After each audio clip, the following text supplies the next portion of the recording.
Welcome to Plastic Model Mojo, a podcast dedicated to scale modeling as well as the news and events around the hobby. Let's join Mike and Kentucky Dave as they strive to be informative, entertaining, and help you keep your modeling mojo alive.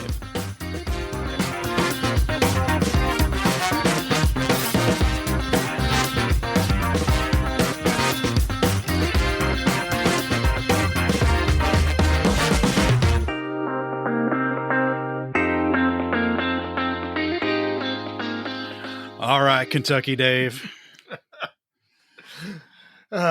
Almost. We got 105 off the ground finally here with little technical difficulties, but We ate up all the runway that we had, but we got that's it. right, and clipped a couple of trees, but we are off the ground. Yep, we're off the ground, and we're this and then one more episode, and 2024 is done, man. I know, man. We'll be starting our 5th year at this come January 1st. Yeah. Good grief, man. It's hard to look that far ahead when you're starting something new, but Yeah. Looking back, it's pretty impressive. It is amazing. Seriously, in no way, shape, or form did I think we'd be where we are. Hell, I wasn't even sure anybody'd be listening. I'm God bless. No doubt, man. And that gets to the point. This isn't about us, so maybe we should get on down the road. What's up in your model sphere, Dave? My model sphere is good. As you know, I tend to refer to the time between Thanksgiving and New Year's as the dark time because other stuff interferes in modeling. This year, it's not been as bad. Again, I'm still spending too much time putting up lights, trying to keep the cats from carrying off Christmas ornaments, shopping for presents, doing all that stuff. But I'm modeling.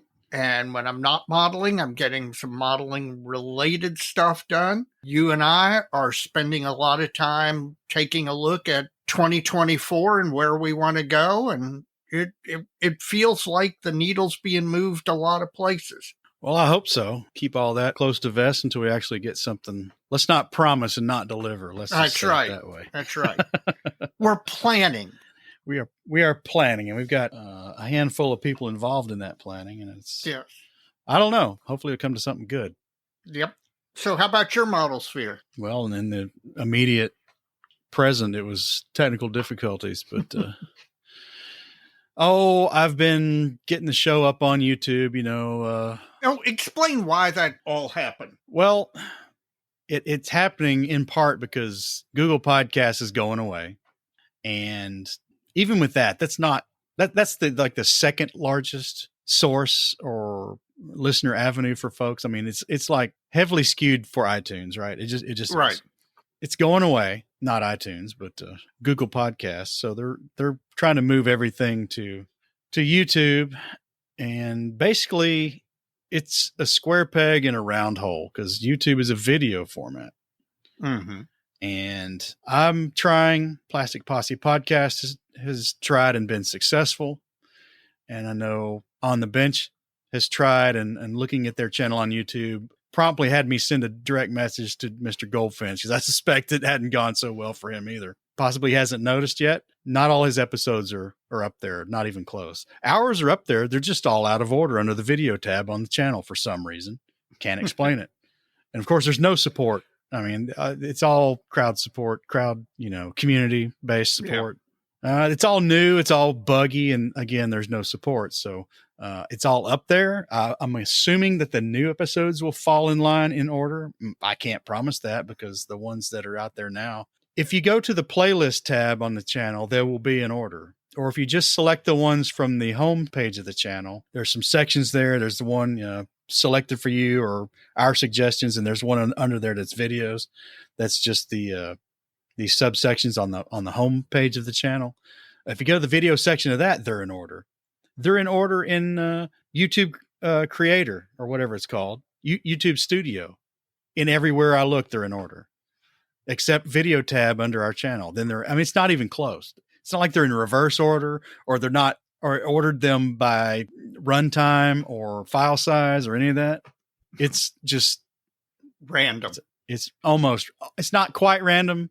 So something's effed up about it. I don't know what it is, but for now, it's what it is, and that's just the way it's going to be because I'm done with it. But the bottom line good news is that you can listen to us on YouTube. Now, there is no video. You're not going to see Mike or I. No, it plants a static image for the show, and that makes sense. I get that. Yeah, that part of it, but I think all of this is kind of the fallout from YouTube, and Spotify is not innocent in this either. All the pod hosts have fostered a standard, right? An open podcast format, free exchange of information, all that, right? Yep. That didn't quite fit the YouTube or Spotify model.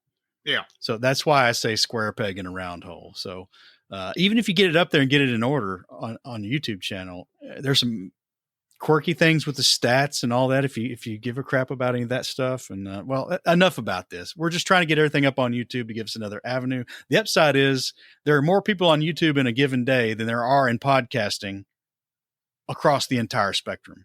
All podcasting. Right. There are more people on YouTube in one day than one day of podcasting in its entirety.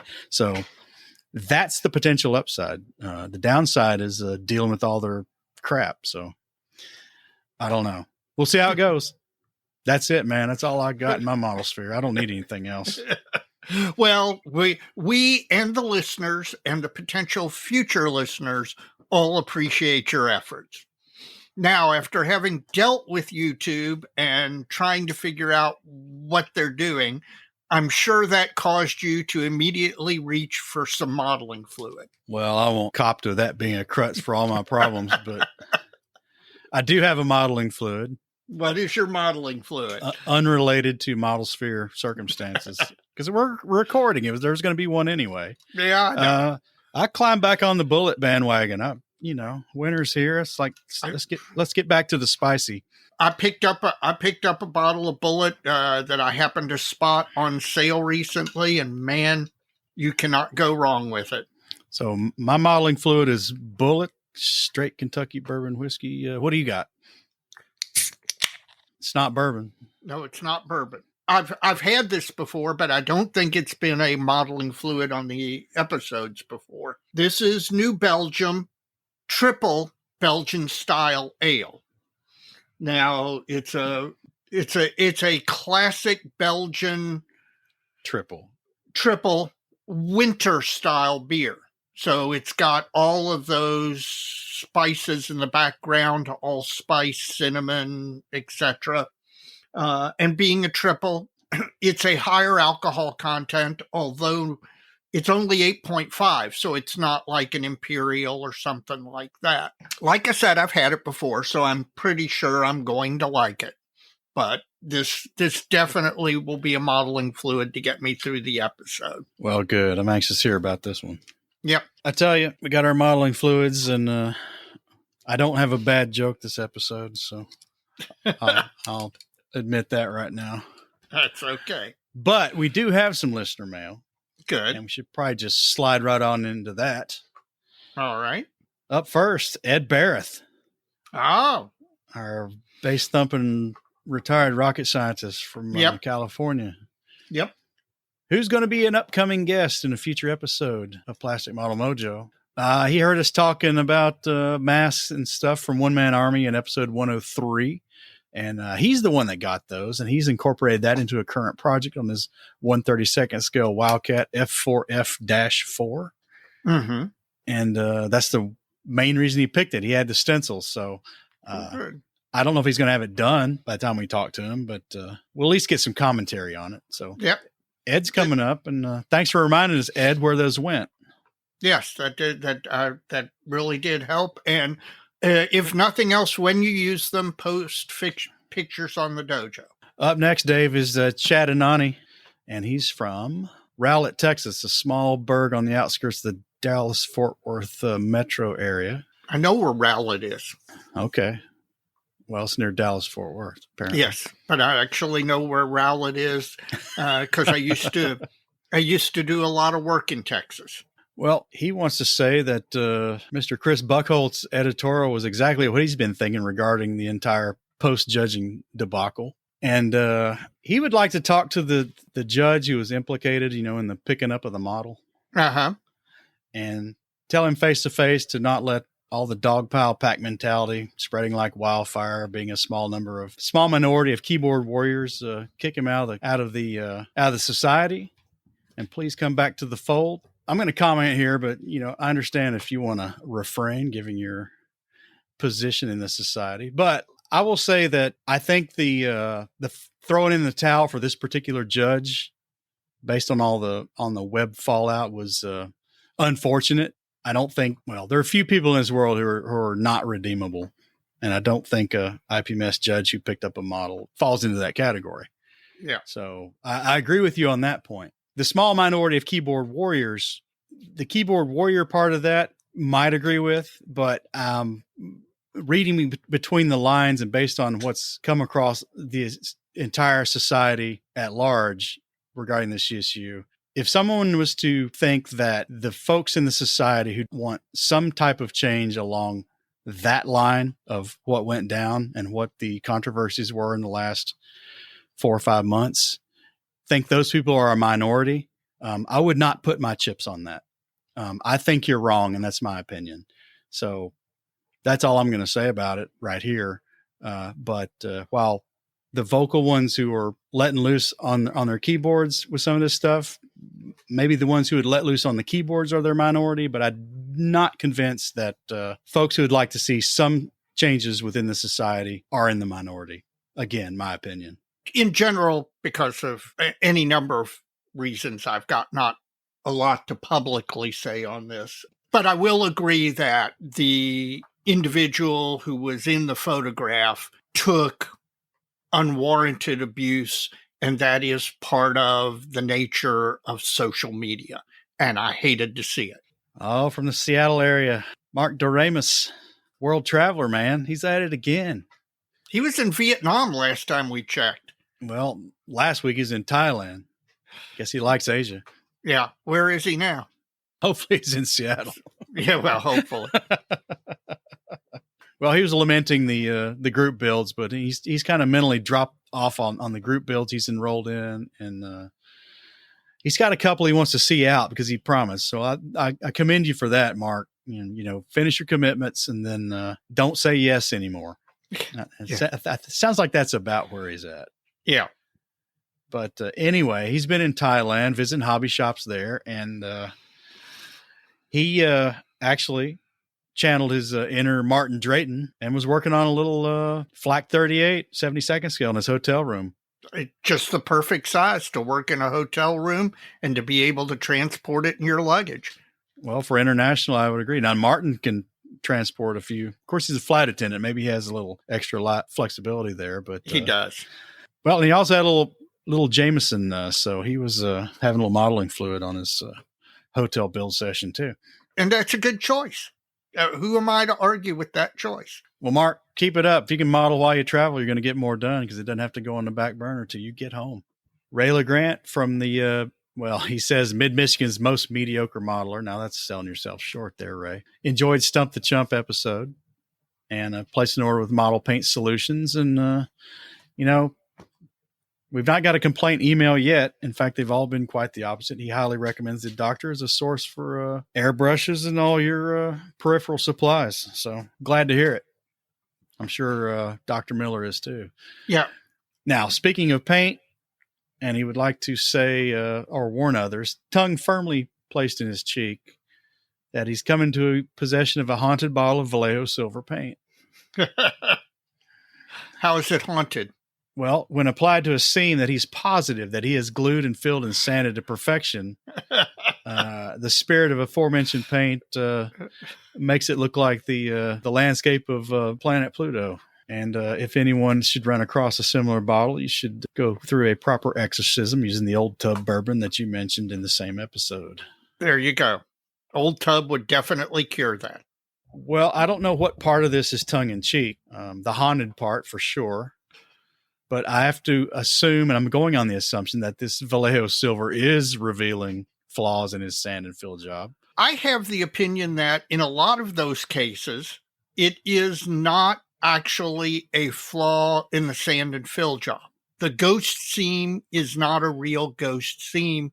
It is a change in the texture of the plastic because you didn't polish the plastic back as highly as the original, and it's in many cases hard to get it to the same original finish that the kit part had. My cure for a lot of ghost seams is a second application of primer along the seam. It makes a lot of them disappear. And silver is the worst at revealing any sort of seam or even ghost seam. This brings up a lot of questions in my head. Your analysis of ghost seams from your experience is, it's got merit. I don't know if it's true or not, but I can think that one through and think that might be true. Vallejo silver, I'm curious why he's using that. In my opinion, Vallejo metallic paints are like a half a notch above PVA glue with glitter in them. I've yet to run across an acrylic metallic, a true acrylic metallic that works. And if you're really checking seams with this stuff, you can't really sand Vallejo. Yeah. It's more like latex house paint than anything else, in my opinion. I don't know, Ray. I know it's probably showing your flaws. I think that's the tongue-in-cheek part. I would use a different silver to begin with. I don't like Vallejo metallic paints at all. I love them for brush painting, but not metallics. Those are all in the back of my little paint rack for my Vallejo, and they almost never get used. I think they're awful. Well, throw them away. Okay, that is one of my 2024 resolutions. Is I've got a lot of stuff that I have that I've either tried and doesn't work, or I don't use it. Part of clearing up my critical mess is going to be getting rid of a lot of that stuff. Well, he says after several exorcisms of the old tub, the seam does appear to get better. Well, good. Well, that may have more to do with having a little more old tub than the seam actually getting better. But, hey, if it works, it works. But you're trading that seam for a really bad headache. Yes, that's right. All right, Ray, enjoyed that. Good luck with that. Ben the Vallejo metallics. Yes. Jay Burgeon has sent us flyers for the Las Vegas Best of the West show. And we'll get these up on the dojo, but this show is not until May 18th. It's May 18th, 2024, Orleans Hotel and Casino in Las Vegas, Nevada. So this show's a little ways off, but we'll certainly get this up on the dojo. When we get a little closer to May 18th, we'll bring it up again. Don't let me forget, Dave. You got it. And finally, from the email side, Dave, Michael Karnauka from New York City. Oh, I sense a question coming on. Well, you know it is. Yes, I do. This one's pretty straightforward. Okay. Have you ever been tempted to incorporate light? He says I'm going to say and or sound into one of your builds. And if so, which one? Well, I'm going to make this easy for me. It's a resounding no. Your turn. In the past, no. In the future, possibly. Because, and I've said this a number of times in reference to Wonderfest and to sci-fi.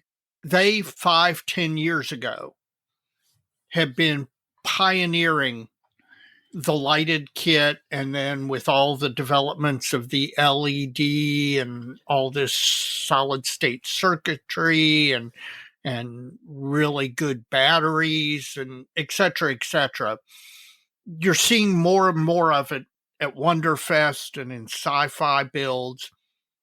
And I am now starting to see it in the more mainstream categories, armor, aircraft, or where somebody is incorporating lit wing lights or a lit cockpit or an armor piece that had a couple of lights in it so that you could see the interior. Is one of those full interior kits. Would I do it in the future? Maybe, particularly maybe in relation to a diorama. But right now I've got a whole lot of other mountains to climb. So probably not anytime soon. But I do think it is an area that's growing fast. It's it really has an ability to make a model pop and flash. Well, yes, it draws your attention, and if done well, is super impressive. I can tell you, at Wonderfest last year, there was a futuristic science fiction spacecraft model that was lit, and it was, I mean, there were a lot of them that were, but this particular one was so well done, and the lighting was so subtle, and was, you could stare. It's one of those models that you could stare at for 15 minutes, and every few minutes you'd see something new that the modeler did. So I do think it is, you're not going to see less of it. You're only going to see more and more of it. Well, I think the circuitry and the lighting has gotten so much easier that now there's like aftermarket companies doing these lighting kits for, the existing,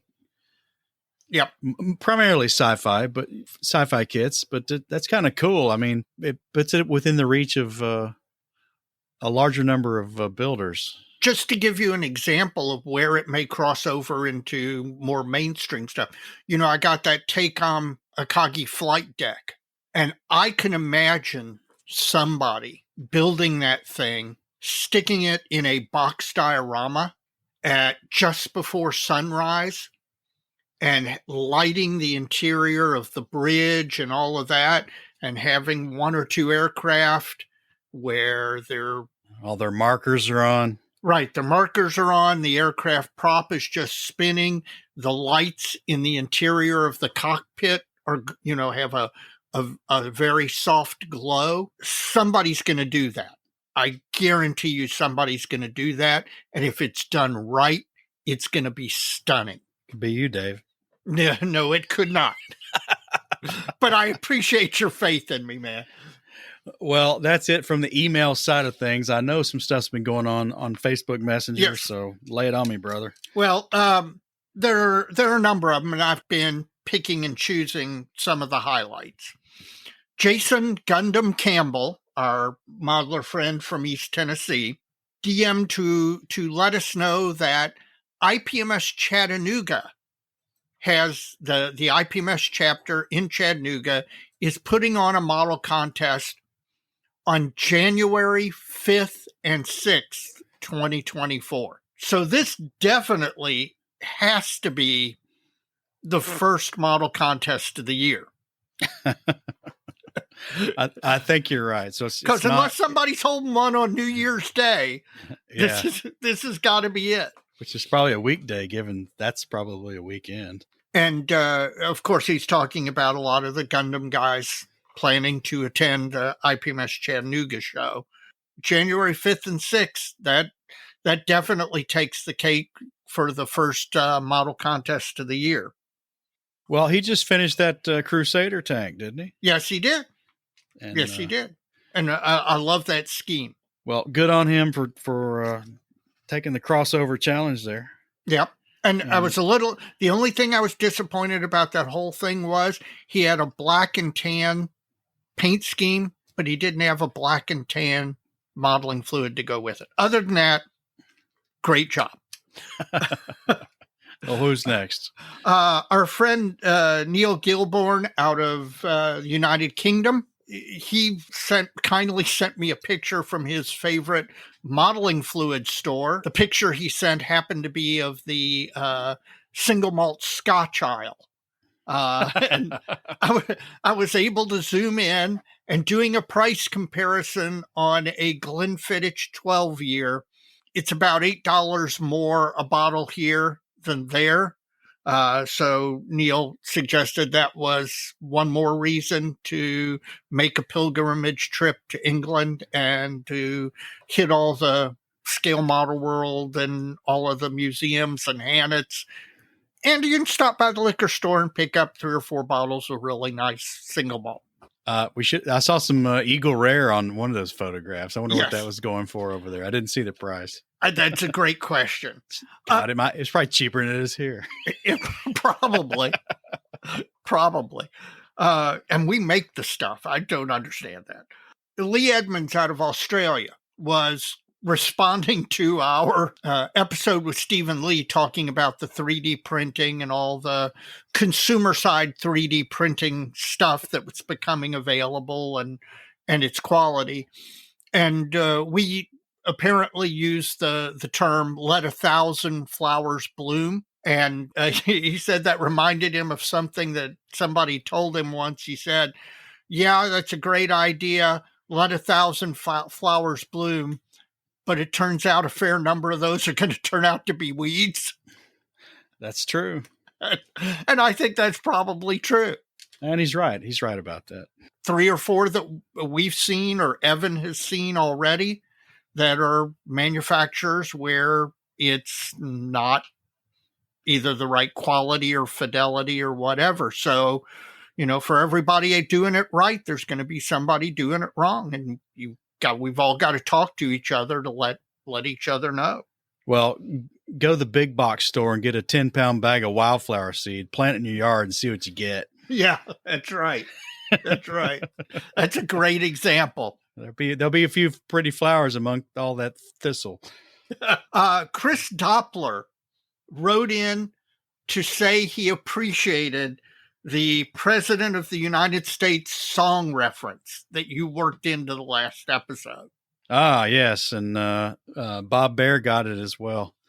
And it went right by me. Because you say music died in the mid 70s and you'd have no knowledge past that. That's right. It did. Well, I've got some knowledge. Hey, actually, it did not die, and that's why all this goes over your head. Yeah, well, I keep up with Taylor Swift and Travis Kelce. I know what's going on, man. It's just everything between that and ELO that you have no clue about. That's right. That's right.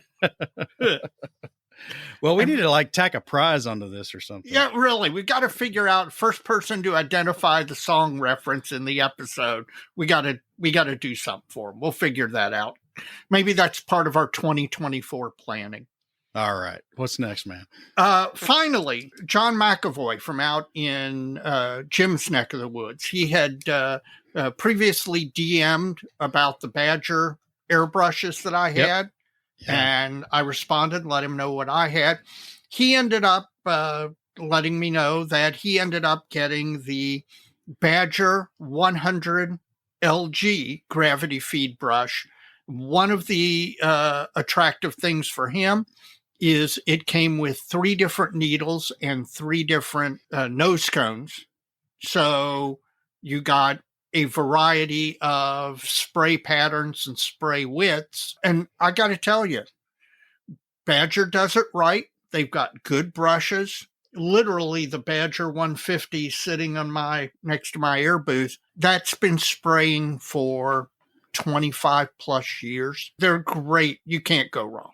So good solid brush. I wish him many years of good airbrushing with that. Got any more? That's it. Well, folks, if you want to write into the show, we hope you do, because clearly we like this segment a lot. Yeah, that's right. We're enjoying ourselves. You can do so a couple of ways. If you want to send it via email, which is the part of this that I handle, plasticmodelmojo@gmail.com.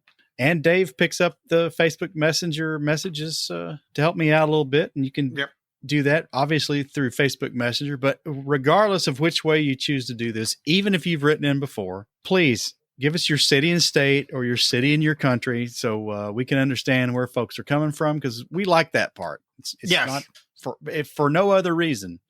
We want to know where you folks are listening to us from, and we just really appreciate it. Send us some email, folks, or messages.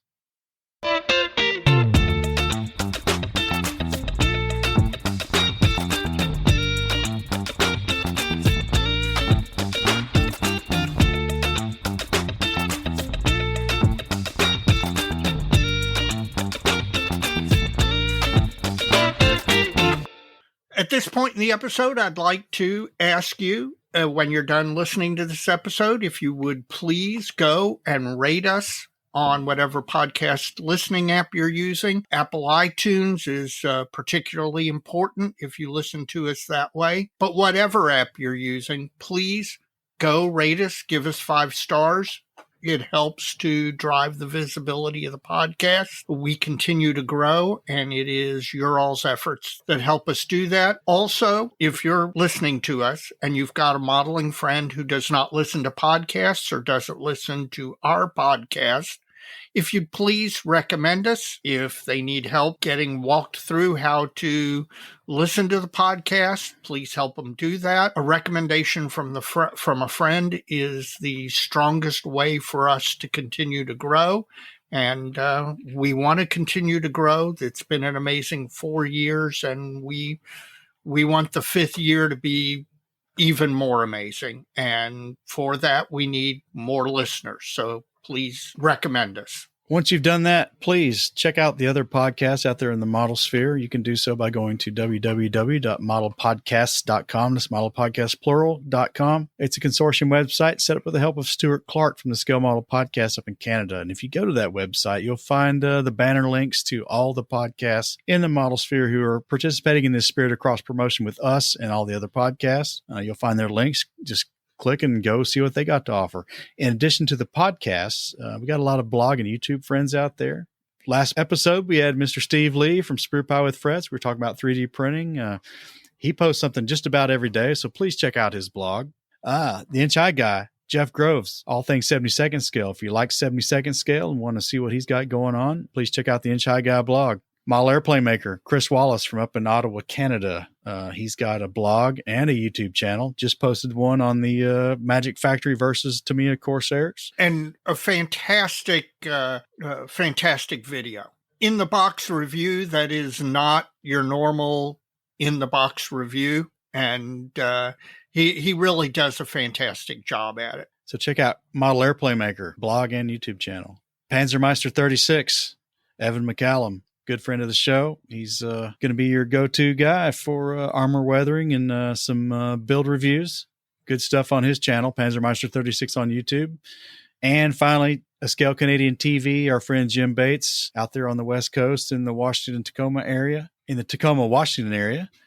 Check out his videos and see what he's up to these days. In the comments, ask for more pictures of Muffin. Finally, if you're not a member of IPMS USA, IPMS Canada, your national IPMS organization, wherever you happen to live, IPMS Israel, IPMS Italy, IPMS Norway, please consider joining. All of these national organizations are run by fellow modelers, all of whom are volunteers. Nobody's getting paid for this. They're giving up valuable modeling time to try and make your modeling experience better, whether it's local club formation, assistance with contests, whatever. The national organizations are there to help, and your support is appreciated. In addition, if you're an armor modeler, the Armor Modeling Preservation Society, AMPS, is a fine organization dedicated to armor modeling and the advancement of that section of the hobby. They have their national contest coming up in South Bend, Indiana in April of this year. They put out a magazine, is the last issue of which was really, really good. So join AMPS. Well, Dave, let's have a word from our sponsor. You got it. Plastic Model Mojo is now brought to you by Model Paint Solutions, your source for Harder Steenbeck airbrushes, David Union power tools, and laboratory-grade mixing, measuring, and storage tools for use with all your model paints, be they acrylic, enamels, or lacquers. Check them out at www.modelpaintsolutions.com. Well, Dave, it's the all-American red, white, and blue. Yep, I'm looking forward to Madison, man. Well, at the time of this recording, Dave, it is 217 days away until the 2024 IPMS National Convention in Madison, Wisconsin. Next time we record, we're going to be right at 200 days. And then before you know it, once you get there, before you know it, you turn around and you're on your way.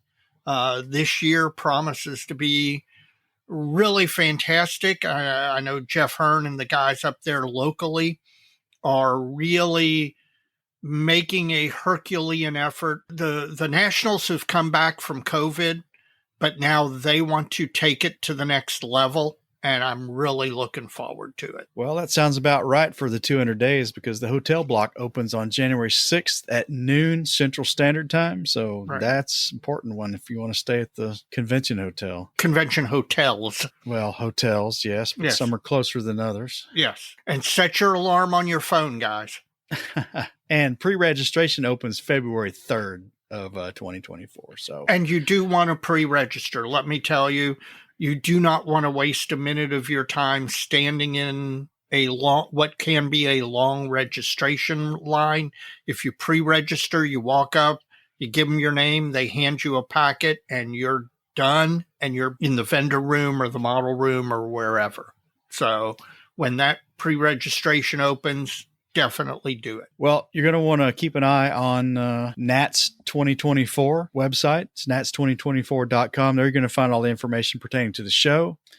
And they've got a mission report there that they've been posting, a PDF file. It's about 20 some slides long. It's got all the pertinent information to the show and what you need to be looking out for and what's going to be going on. Haven't updated it since our last episode, but just keep an eye on it. NATS 2024, and I'm sure you're going to see what you need there.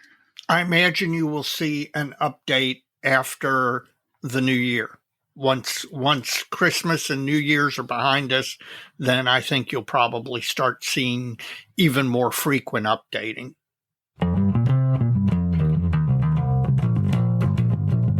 Well, Dave, our special segment tonight is Scale Modeling Meets History class. And recommended to us by another listener is Mr. Chris Collins, who's a high school teacher and football coach from the great state of Texas down in College Station. He's got something kind of neat going on in his classroom.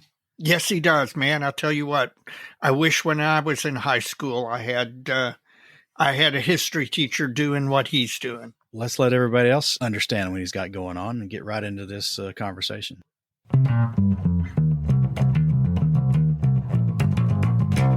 Well, Dave, we've talked about and listened to other pods talk about scale modeling as a source of relaxation, as a benefit to mental health, and a host of other things. But I don't think we've managed to talk to anybody yet, at least until tonight, about the educational aspects of scale modeling. And tonight we've got a guest, Mr. Chris Collins from College Station, Texas, with us tonight. And he's got some interesting things going on in his classroom. Chris, welcome to Plastic Model Mojo. Howdy. How are y'all doing tonight? Good. We're dynamite here in Kentucky, and it's getting a little cold, though. Yes, it is. Probably not so much for you yet. Well, it dropped down into the 50s and it's supposed to drop down to the 40s tonight. So it's going to be a good win. We have two seasons in Texas. We have spring and summer, it seems like. Don't really have much of winter. Don't have much of a fall. Well, we were in San Marcos over the summer, and your summer is pretty darn impressive. 105, 107. Guys, it's a triple digits and it's bad, but we survived down here. Yeah. I'll take the 80 degrees in January and February over what y'all get a little farther north. Amen. Amen. If I could trade with you, I would. I'm right there with you. Well, Chris, why don't you introduce yourself? Tell us your background and your hobby interests, and then we'll just go from there. Well, guys, I grew up in South Dallas, a little town. I say little town about 45,000, just south of downtown Dallas, called Duncanville. And I grew up in the 70s and 80s. Great decade to grow up in. My dad was a ex-Army officer. He's a graduate of Texas A&M University that's here in College Station. My wife's an Aggie. My daughter will graduate this Friday from A&M with a teaching degree, and she's going to go straight into teaching science and coaching basketball.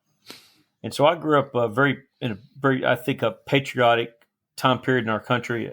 We had Ronald Reagan in the White House, and my dad and I watched every movie you can imagine. There was World War II, World War I, Vietnam, Korea.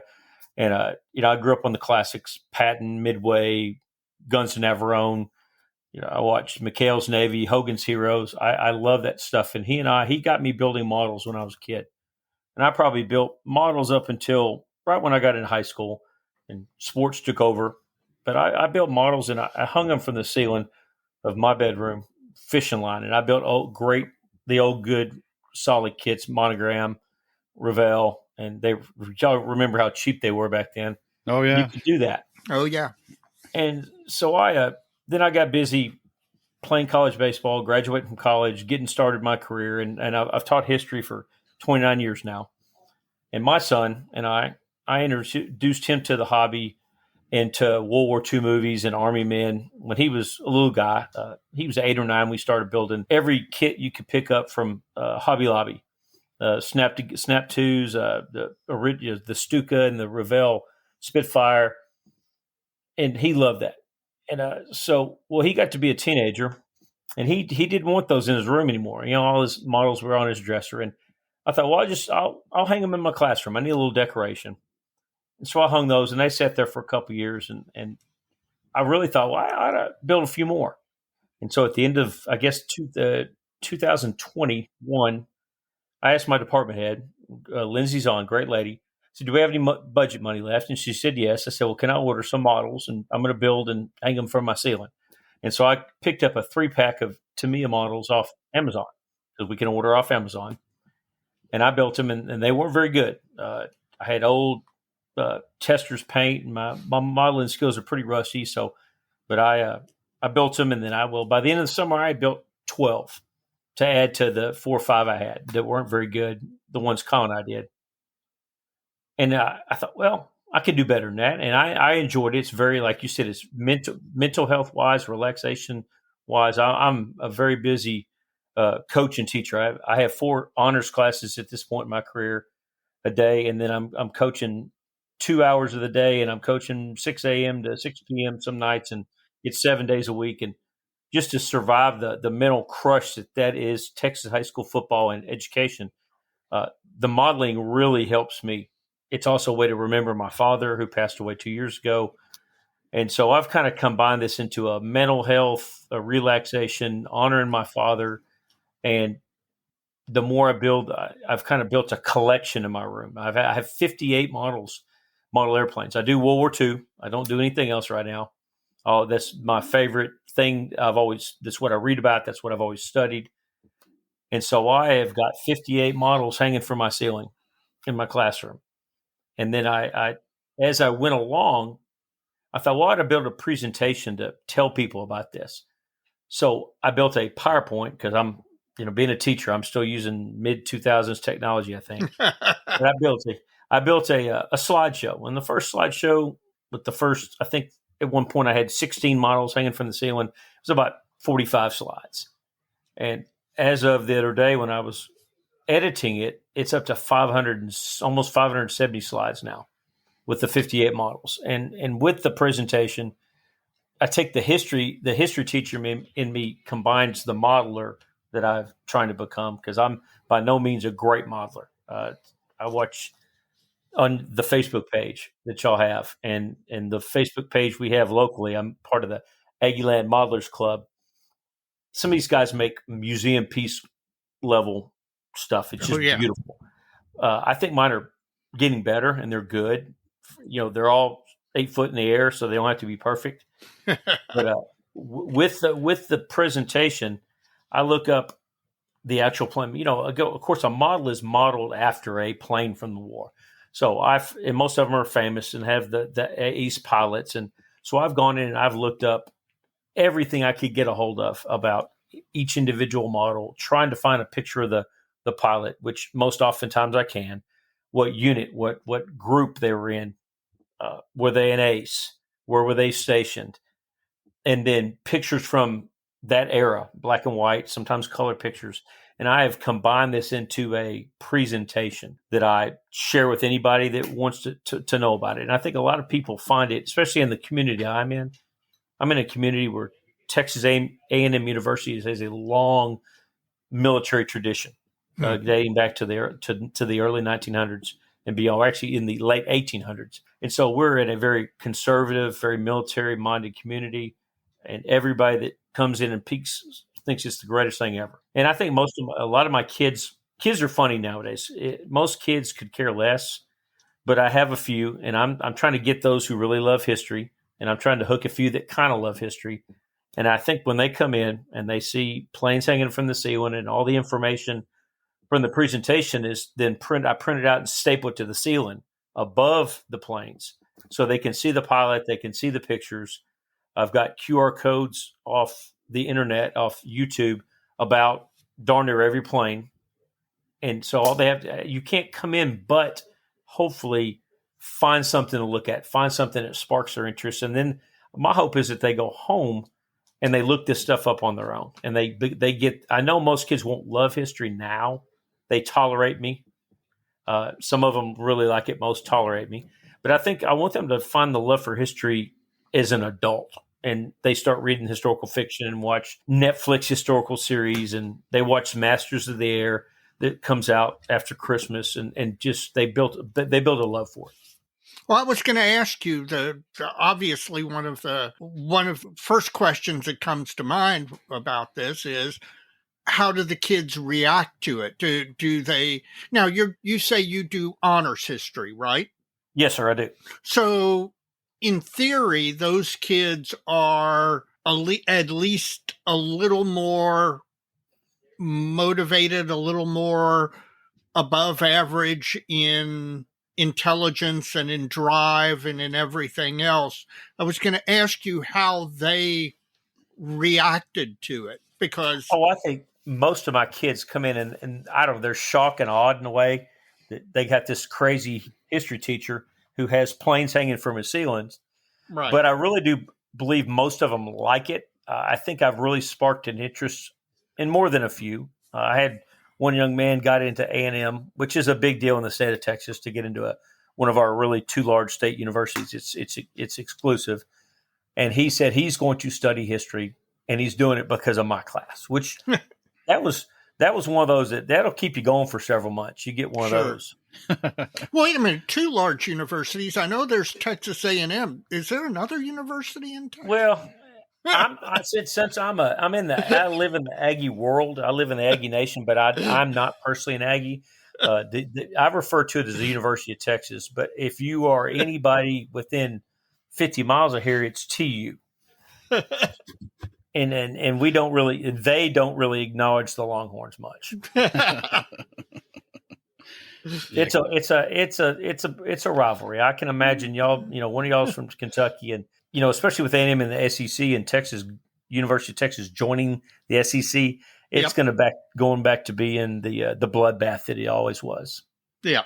Well, are there any ways that you actually incorporate the models and the information you have collected on all this in your 500-point PowerPoint? That's quite impressive. So imagine this: it's up year round. But when we get to World War II, which is obviously I love World War I, between the wars and World War II, are my favorite 5 or 6 weeks of the year.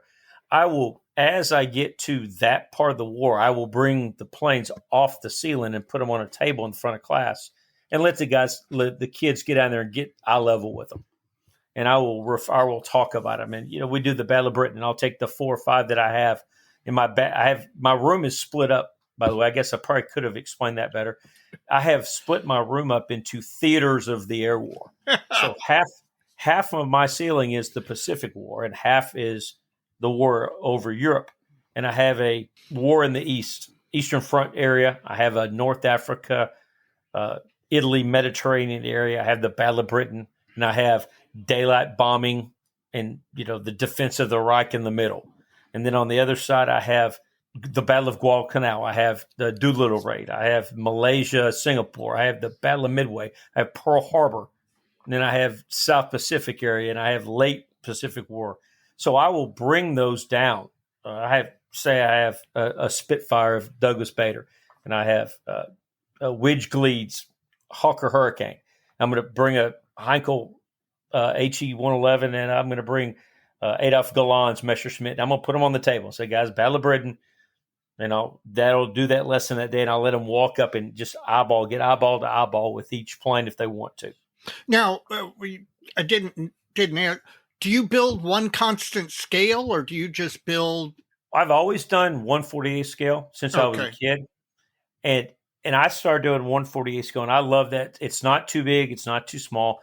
I could have probably put quite a few more had I done 1/72 scale. But I don't like dealing with that size. It's just too small. And obviously 1/32. We'll forgive you. I've always enjoyed the 1/4 scale, and I will build 1/4 scale to the world levels. You say you've had some of your students who've actually built models from time to time. Just roughly, are you reaching like 1 or 2 students a semester who actually go ahead and then get into the hobby, or do you have it as a lesson or for extra credit where if they build something? Yes, sir. I've been really lucky. I've gotten a hold of a couple collections. Modelers could be almost hoarders, if you want to say it. And no. I've run into a couple widows who found out what I was doing, and by the way, my husband passed, and I don't know what to do with this. And I've got probably 100 kits stored in multiple closets around my hallway of kits that I give away anytime a kid shows interest.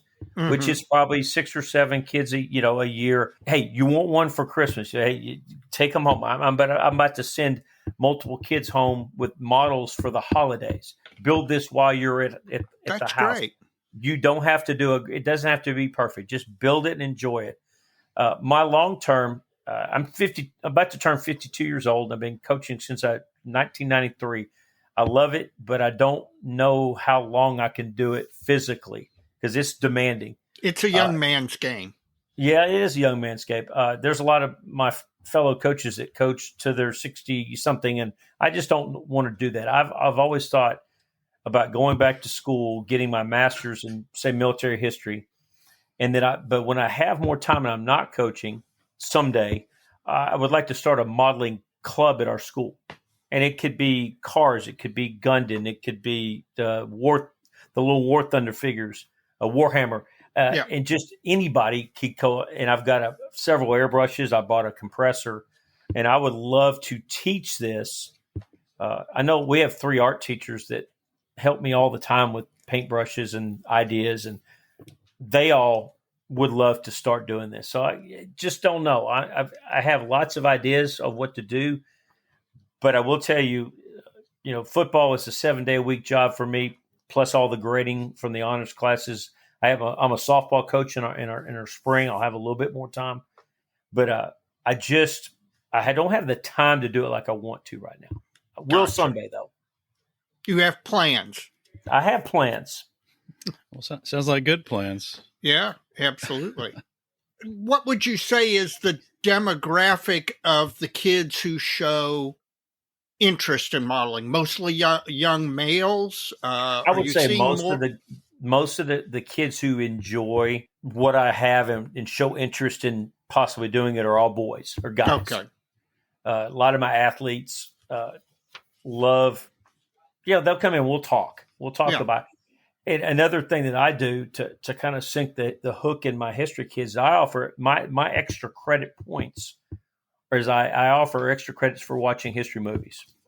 Mm-hmm. And so my tests they're pretty hard. I try to make it fairly, it's an arduous class. So they're always trying to hunt up extra points. So the lady who's my department head or my level leader came up with this idea a few years back, and I think it's great. And I've jumped on it. I've taught with her now 7 years.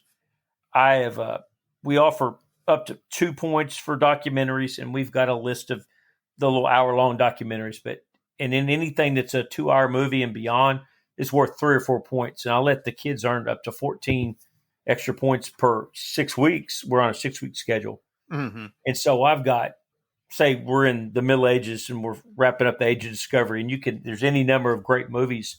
And so when they want to earn extra points, I say, okay, watch it. I have questions. I make them, their mom and dad sit down with them and watch it.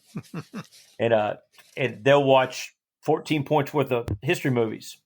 So I guarantee I'm sinking these hooks deep, guys. And I may not pull those fish in now, but I guarantee you they're going to get into college and get some really good professors, hopefully, and enjoy history. And then when they get to be adults, and they start reading voraciously like most of us do, and they'll binge watch the series, and I guarantee you, I'm going to get these kids. I'm going to get them on the history bandwagon eventually.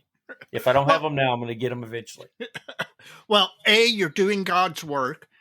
B, it is fashionable among us the old people, to think that the youngsters today, they're not interested in anything but their screens. They don't have an interest in history, etc. Now, you see a lot of students. I've got to think you've got some hope if you continue to do this year in and year out. Oh, kids aren't any different than they ever been. I want to say parents. That's great to hear. No, kids are the same. I think parents have gotten a little softer, but that's another story for another day. I think if you get okay, here's the deal. Let me explain this how I tell them. When the first day I make them raise their hand, I ask them, who doesn't like history? I said, be honest with me. You're not going to hurt my feelings. And I got a few, more, of a class of 30. Most of my classes are around 30. I don't have 10 that say they don't like history. And I get that. You have your math science type people. And math science type people don't necessarily, history's not concrete. It's not black and white. History's gray and it's messy and everything else. And then I'll say, okay, who kind of likes history? And then I'll get the other, 10 more. And then I got 10 who really do. So here's the thing, guys. The 10 that love history, all I have to do is not screw it up for them. They're going to love it whether I do a good job or not. I'm after the bottom 20. Gotcha. I want the 10 in the middle, the ones that kind of like it. By the end of the year, I'm going to have them loving it, just because I'm a storyteller like most good history teachers are. I don't know if y'all listen to many podcasts, but Dan Carlin has his hardcore history podcast, and he is incredible. I would love to be that good. He's on tour, I think, in January and February, coming in January and February to certain select places. He's actually I wish he would come to tour. Texas, because I would. You ought to look. I'd listen. That's what I listen to on our bus trips. And the nice thing is, when he drops, when Mike and I drop a podcast, it's an hour and a half, 2 hours. When Dan Carlin drops a podcast, it's a series of 5 or 6 episodes, each one that's 4 or 5 hours. Yes, sir. Like I said, a lot of long high school road trips are taken up by Dan Carlin podcasts for me. Yeah. His World War I thing was absolutely amazing. Well, I thought Blueprint for Armageddon was incredible. Yes. Supernova in the East. I'm right now, because I've just finished the Middle Ages. I just have listened to Thor's Angel and Twilight of the Azir Part 1. And it's, you can only, as a history teacher, you've got to stay relevant. You've got to keep up with stuff. I mean, I believe I soak in nonfiction books like it's going out of style, but I've gotten to audiobooks. Yeah. And I just finished reading or listening to Ian W. Toll's Pacific War trilogy. Yeah. And just, I personally have got to stay up on stuff, because history doesn't change, but obviously they find more information than that all the time. Yep. New stories come out. To go back to it, I really feel like the last group, those 10 that don't like it, history, if I do a good enough job and build good enough relationships, they will love my class because of me. And long term, I still got a chance to turn them into history people. So like I said, I get 120 kids a year right now to affect in a positive way. When they see these models, when you're doing the Battle of Britain or whatever, and you've got them down where they can see the tops, fronts, and sides of these things, what's their reaction? I mean, you're in a constant scale, so they can see the relative size between the aircraft, and I'd be just curious what a modern teenager. They're shocked at how small the Messerschmitt is as compared to the Thunderbolt. Mm-hmm. And when you bring the B-17 down and the Liberator down, but then you put the B-29 Super Fortress, and they go, geez, they really realize that. And then it's really another funny story is, so when I first started building, I didn't put a pilot in every one of them. And the kids it bothered some kids. Coach, it looks like there's a ghost in those planes.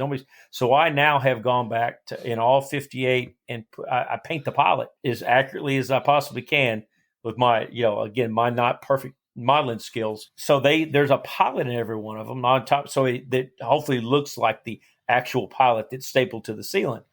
And so I think they realize that, geez, there's that human being fit in that tiny little plane and was flying at 300 plus miles an hour. I think it's good. It allows I call it a living history project. It allows kids to see the real deal, as close to the real deal as I could give it to them. Up close, personal. They can stand on their desk during the year and look around. They wouldn't get eye level with them. And I have my students from last year, 2 years ago, come by. Hey, coach, how many more you have now? Or what have you built? What's up on the ceiling? What's new? And so I have a good population that really cares about it. And it's kind of, I guess it's what I'm known for now at school. Now, you said you're part of a local model club. Have Yes, any of the other members of the club contributed models to the collection? Several. Okay. Don Brown, Mr. Gilman, who's our president, came by and has donated. And I wish now you're going to make me find a list. So I'm not asking you to name names. Oh yeah, but I don't want them to feel like I've had multiple gentlemen in our local modeling club help me, and I am super appreciative. Again, being the town that we're in and the area that we're in of Texas, we've got so many heroes in our roles, from our Texas Revolution up through World War II, Korea, Vietnam, and our modern conflicts. It is in people's DNA in Texas to be pro-American and to be very patriotic. And I've never had a problem. I've had people donate from as far north as Ohio. Got on a couple, especially Facebook's been a real good way to connect with people in different. I'll put it out. Hey, my dog chewed up the cowling for the B-29 when I was building it.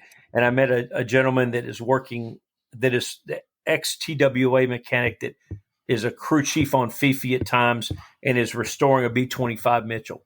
It just it's crazy who you meet. Well, now so far is the collection limited just to aircraft, or Yes, sir. Okay? I have not branched off into building anything else, mainly because I do hang them from my ceiling. My wife has gotten to the point where she doesn't really want any of this at the house yet. I don't have a man cave yet. So I have not branched into armor or ships or anything like that. I've always loved aviation. I've loved World War II. And I've got a closet full to still build. I probably have 30 to build still.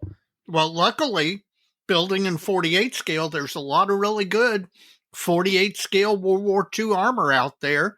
You can start recruiting people and you can have them put them on bases and put them in cases and sprinkle them throughout the room to go along, because there's some good stories there too. We have the Museum of the American GI here in town. Yep. And they're going to have what they call their Winter Blitz. Yep.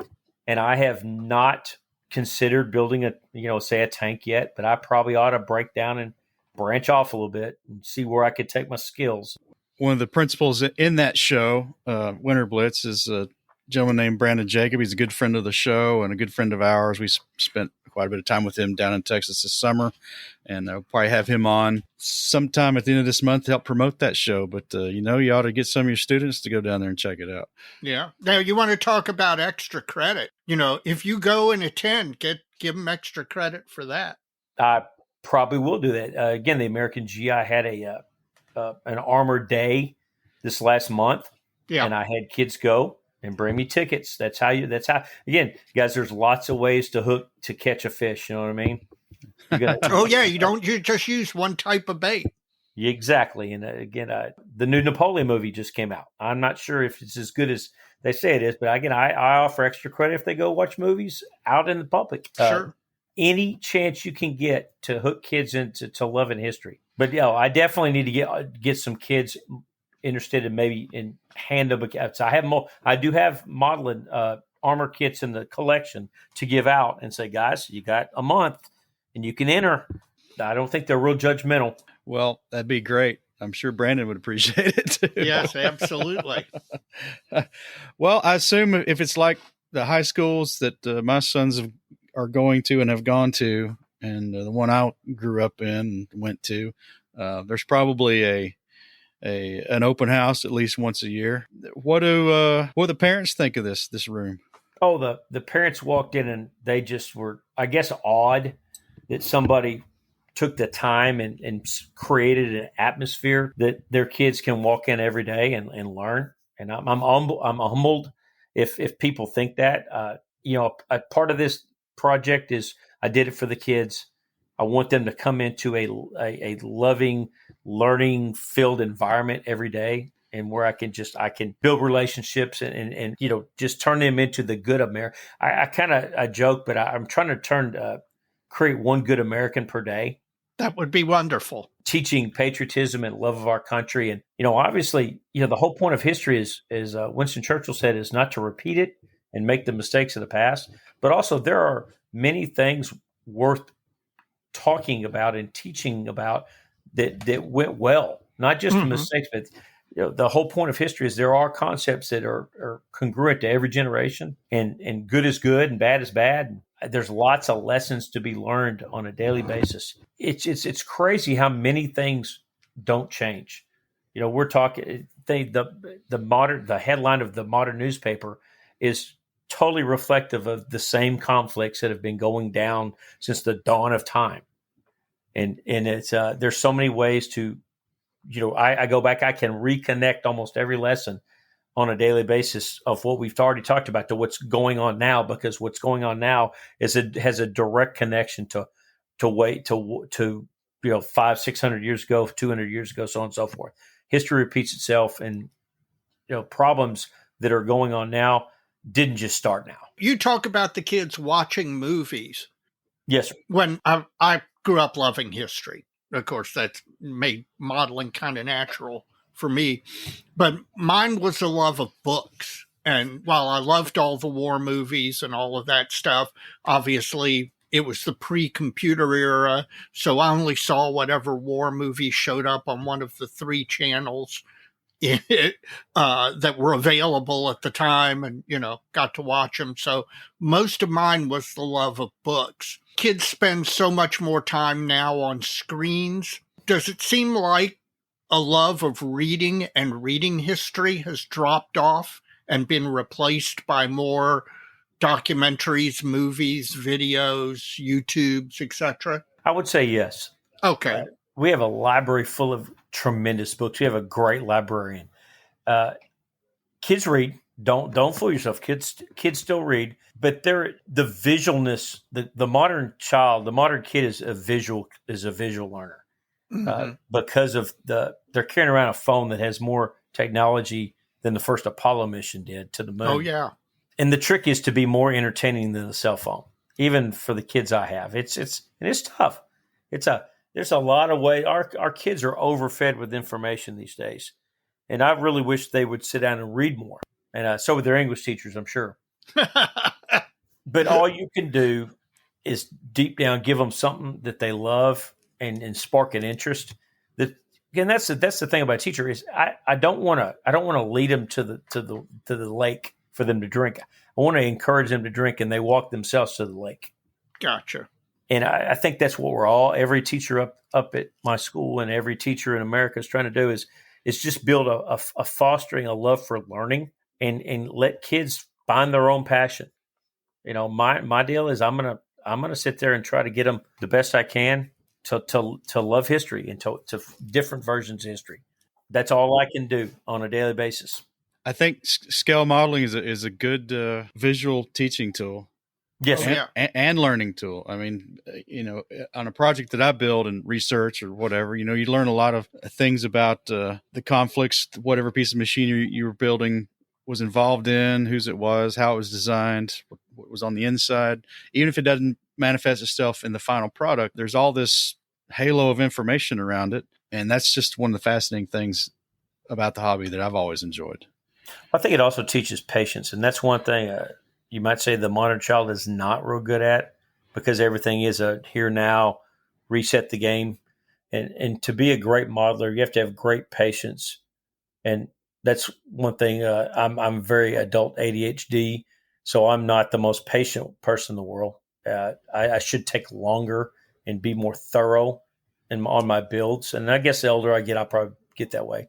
But for kids to sit there and have to build something from scratch and piece by piece and with a process, and there's never anything wrong with that. Well, you talked a lot about reading. Does modeling literature, periodicals, and such magazines find their way into your classroom? Not yet. Like I said, this is such a personal project for me, guys. Like Sure.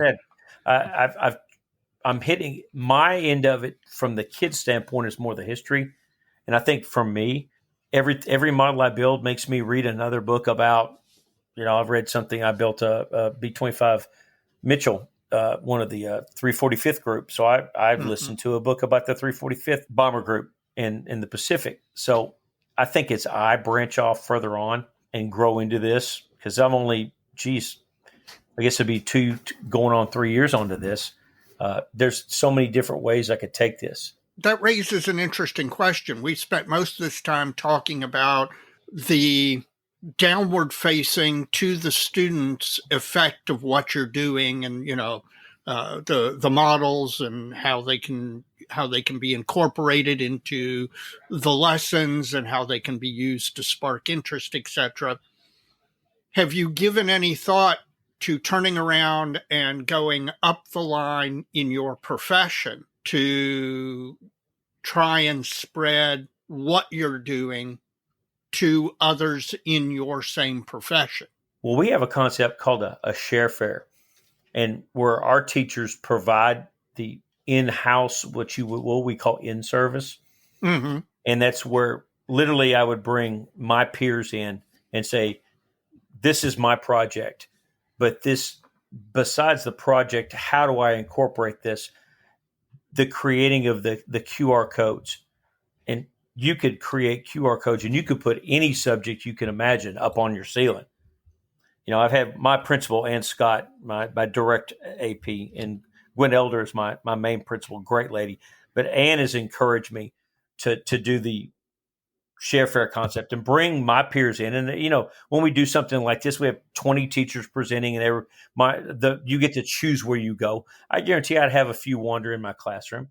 And not only could I possibly talk them into themselves as adults picking up modeling or maybe introduce modeling to their children, but the different teaching methods that I have picked up and I'm using to present this to my kids, a science teacher could hang God knows what, the DNA model and an atom model from the ceiling and put QR codes and information. There's all kinds of different ways. This is just my kind of unique way to do this. And I probably need to look around because I guarantee you there's better. I could add to what I do or I could make it better in some way. I promise you. Well, that is one thing I would be, we've got listeners, and I would be interested for the listeners out there, if you're a teacher and you're doing this in your classroom, or if you have kids and one of their teachers is doing something like this in their classroom, hopefully our listeners will reach out to us and share that experience and share that information.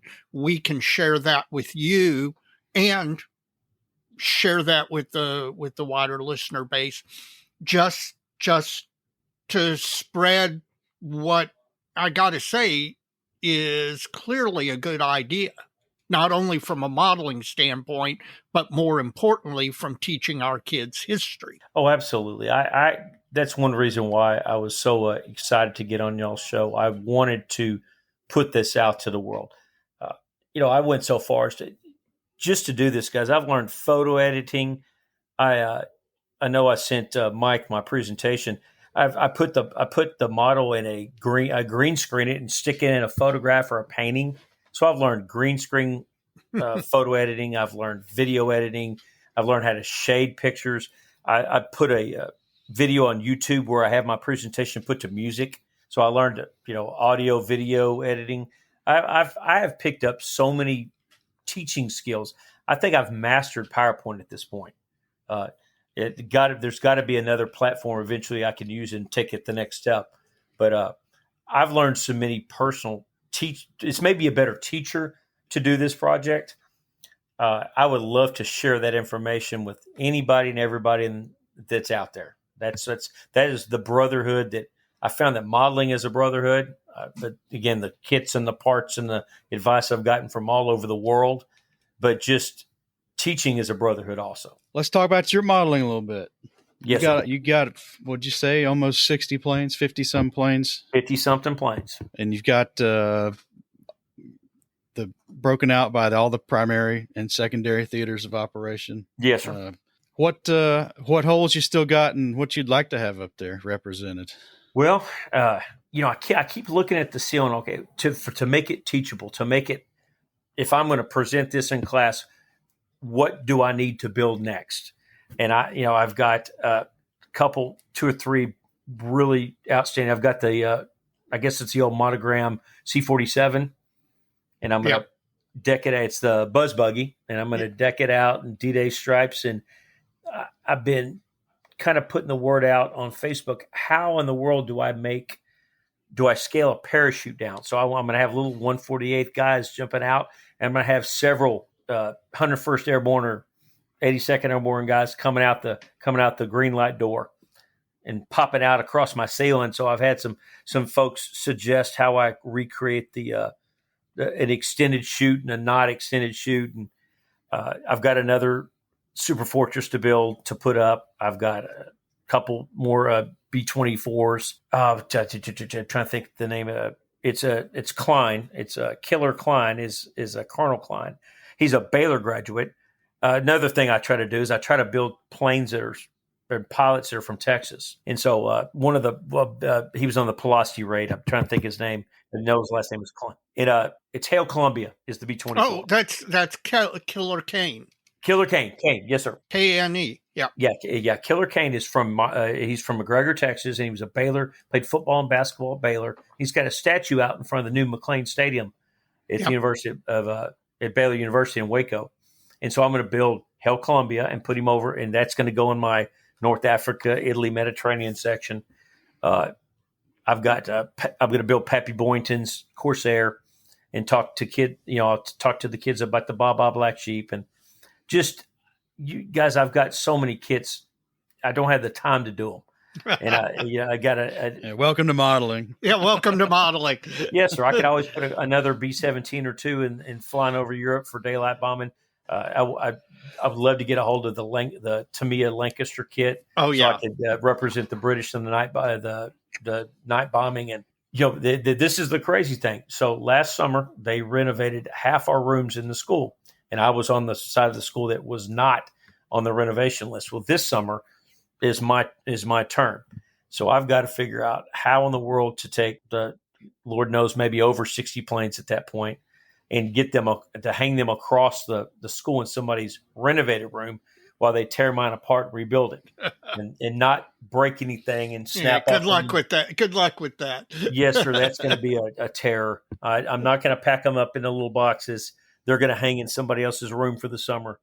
But that's hopefully I will have a higher. You never know. I might have a little bit higher ceiling in the new renovated room, and new. I'll have new all LED lighting, and it's one project after another. I put cloud. I think hopefully Mike saw it. I put off Amazon. I bought light covers that are cloudy sky. So on top of the hanging from the ceiling, every light that I have is covered with a light cover that's cloudy sky. So it looks like the sky. I used to take some things into school to history class every now and then when I was growing up, but I never had a teacher that had a ceiling full of airplanes, for sure. No, man, I would have loved that. Is it obsessive? It's probably a little bit obsessive, a little bit. It's just, again, I have a son who's going to be a sophomore at A&M. I have a daughter that's about to graduate. I needed something to do. When I had my son played baseball all the way through junior college, and I coached him, and my daughter played basketball. And for years, I guess this could kind of be part of the intro part, but all I did was take them to practices and go to their games. And it was great. It's the greatest thing ever. But I looked up, and they don't need me in that same role. I needed something to do or my wife was going to kill me. So I started swinging the golf club and building models. The days are long, but the years are short. You blink your eyes and they're teenagers and beyond. Yes, sir. And like I said, coach needed something to do, or I was going to bounce off the walls. So again, it's been an all over project. It's been good for me personally. It's been good for my soul. It helped me grieve for my father, because my dad and I did these together. Sure. And we did some really, using enamel paint and the old glue, Tester's glue. As y'all can imagine, we did that. We built a train board together, and we played Army Men on the floor. Same thing I did. Try to do the same thing with my son.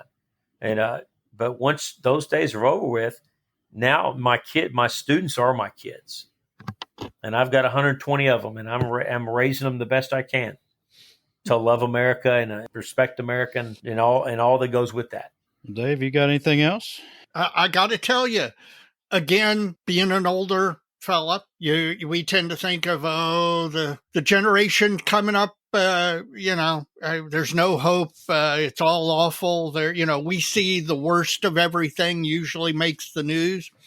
It's really kind of nice to hear somebody who's down in the trenches, doing God's work, giving these kids an education and to see the good in them and to try and spark that interest that, may not turn into a roaring fire today, but down the road is going to stimulate that next generation of model builders, historians, and good citizens. Well, you know as well as I do, we were all influenced by great men and women.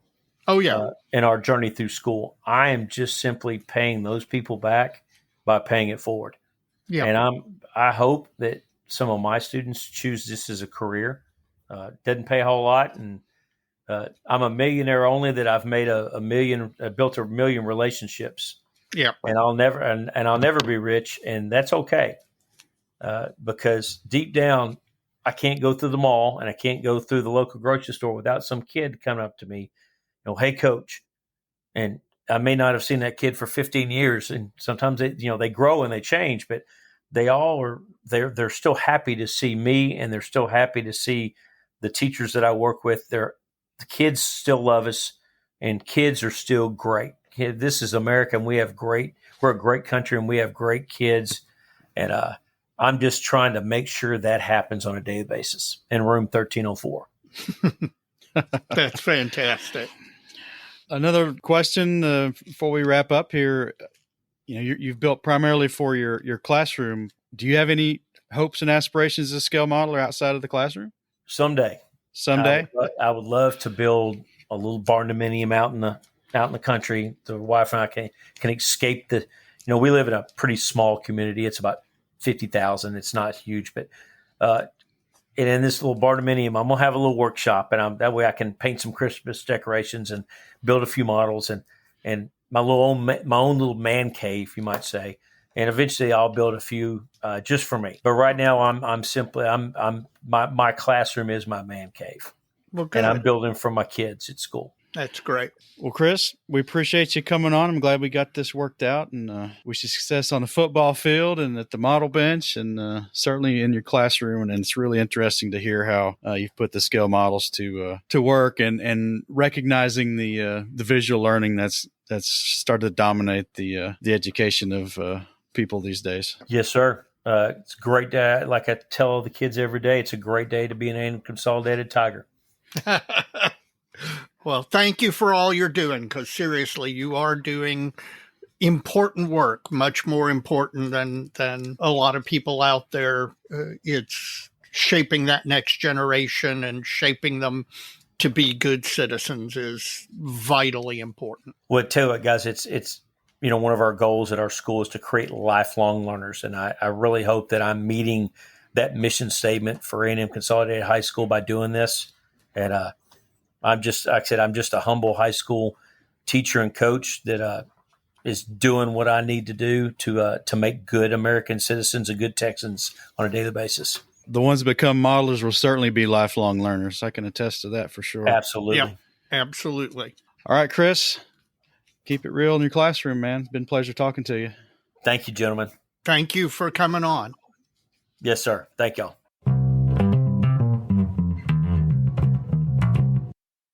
Dave, yeah, I got to agree. My history teacher in high school wasn't too bad, Mr. Ferrasi. Funny guy, but nothing like this. Nothing like bringing the model kits in or even being a modeler for that matter. So I imagine that's something to see, man, his classroom with all those planes hanging from the ceiling. It's interesting to me that off the top of your head, you were able to name your high school history teacher. Well, that says something in itself, I guess. That's my point. Teaching is not the easiest job in the world. And guys like Chris who are really making that extra effort to reach the kids, to plant the seeds for the future, etc. The one thing that I think speaks highly of what they do and the impact they have is I think most of us, if asked, can name off the top of our head, and you're in your 50s, I'm in my early 60s. Off the top of my head, I can name one or two of the most important high school teachers I had. And that says something about the impact they had, because there's a lot of things from 40, 50 years ago I can't remember, but I can remember those teachers. Interesting perspective. I never really thought about it that way. Yep.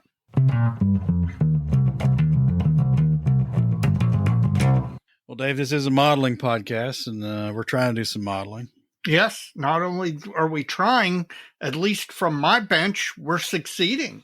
Well, it's the bench top halftime report, Dave. So how's halftime looking from your bench? Again, this is the time where I usually get nothing done. Not only am I not getting nothing done, I'm actually making substantive progress. The LCM3 is primed, painted, both the base color and the waterline. I have started the weathering process. You and several other modelers have shamed me into utilizing the silhouette cutter that I've got to make the stencils for the limited markings for this as my first foray into stencil cutting.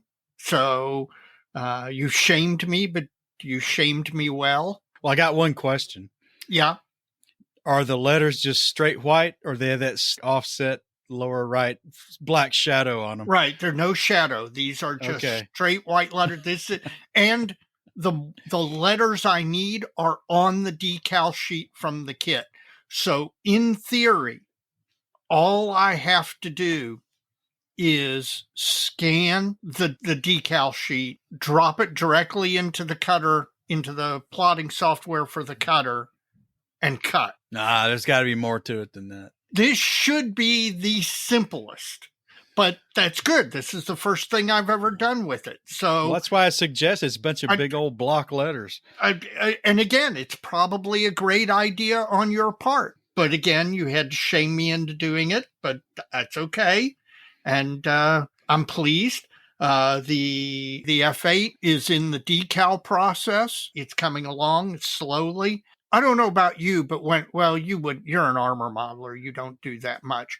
But when I need to decal. Thanks, man. Sorry.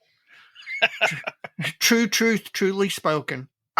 I can't just do one or two decals. If I'm doing decaling, I need a session where I have 2 or 3 uninterrupted hours. And so that's been a little bit of my challenge for the fuselage of this F8, but I'm moving along. Well, here's the thing with that, though. I mean, you can do the vertical sides of the fuselage, right, and the horizontal side of one of the wing sets at the same time because they're not attached to each other. Right. Well, the wing's completely decal. Oh, okay. It's been done for months. All right. I was trying to eliminate a rock you may have been trying to hide behind. Thank you. I appreciate You're that. welcome. But the wing is completely done. All that needs to be decaled is the fuselage sides. Well, get on it. I'm going. I'm moving. I've started my first kit of 2024, even though it's in 2023, and I will, as much as I tease you about pushing me on the stencil cutter, I'm actually happy you pushing me, because I'm doing an A7M2 SAM from Fine Molds, and it's Japanese, of course, with the Japanese markings and the tail codes, etc. And my plan is everything on that kit is going to be stencil cut, masked, and painted, that there are going to be no decals at all on that kit. And so I need to get on it. I need to get moving. I appreciate the kick in the butt. And I've got one or two other cleanup items that I'm going to try and get as much done as I can, so that I can get a running start into 2024. Well, it sounds good. And the landing craft's looking good. It does. I've got to say, and again, I talk about group builds, how I hate them, and I get into them, and I get bogged down, and I don't want to finish it, etc., etc. This is the exact opposite of that. I am having real fun. Well, why do you think that is? Build less difficult than an airplane? Yes, there's that. B, it's 72nd scale ship. So it's completely out of my normal area. And I think that probably is leading me to weathering, and don't take this the wrong way, but armor style weathering, which in general is probably much more intensive than you see on most aircraft. So I'm really kind of looking forward to trying a whole bunch of stuff. And all in all, I think those are the reasons I'm finding it particularly enjoyable build. So I'm running to the end of the year. We're going to see what it looks like when I get there. But this is much better than normal for this time of year. How about you? I've kind of been slacking compared to the last 4 weeks or so, but I've gotten a few things done. Primarily, it's my Musaru Cup build, the Ural truck. I've got the base coating done on all the sub-assemblies, so that's a big step. Yeah. That's looking pretty good. I've got some clear coating to do on some of those parts, well, all of them actually, before I do the final assembly. So I've got to get up the nerve to spray some satins and some glosses, and we'll go from there. It shouldn't be too bad. No, it shouldn't be. It shouldn't be. And that's the only one you've got with an actual deadline. True. That's the only one I've got with an actual deadline. I was going to say I've got to start putting a little time into the base that's going to go with that, but I don't think it's going to be too bad either. I don't think it is, and I love the idea, so I can't wait to see the execution of it. So stay tuned on that, folks. The other thing that's gotten the most of my time is the KV-85. Now, last episode, I believe I had diced up the engine deck and got that pretty far along. Is that right? I think so. Yep. I've still been fine tuning that. When I did all that sanding on the transverse weld seams on it, that shouldn't be there. There should be gaps between panels there. Well, when I did all the sanding work to eliminate those, I ended up with panels that were a little bit short. So once they were seated in their right spot, the gap was a little too big, a lot too big, really. So that's what they make plastic strip for, right? Well, yes, but if you're gluing plastic strip to an end of a plate, and it needs to be flush at the top so you don't see where the plastic strip was glued to the end of the plate, that's not as easy as it may seem. So I got the plates lengthened a little bit, and I've got all that puttied and sanded and primed and checked and resanded and reputtied, and two or three back and forth there, and that's all looking pretty good now. But I can't put those plates on until I'm ready to pose that suspension, so that's still got a.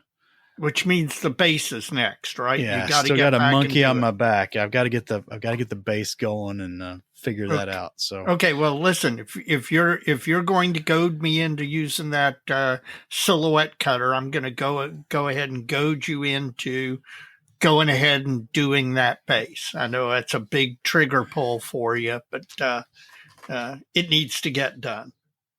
It does. So once I get all that cleaned up and squared away, I got to move on to the base. The E16 has kind of gone stagnant the last, really about almost going on a month now. Just no progress on the underpainting yet. That's going to change here. Hopefully this weekend, I'm going to get a little time here to hopefully finish that up and get moving on the base colors. I would really like to get that going. Yep. Well, man, that's my bench. I haven't started anything new like you have, but well, I pre-started. That's what I'm calling it, okay. Pre-starting.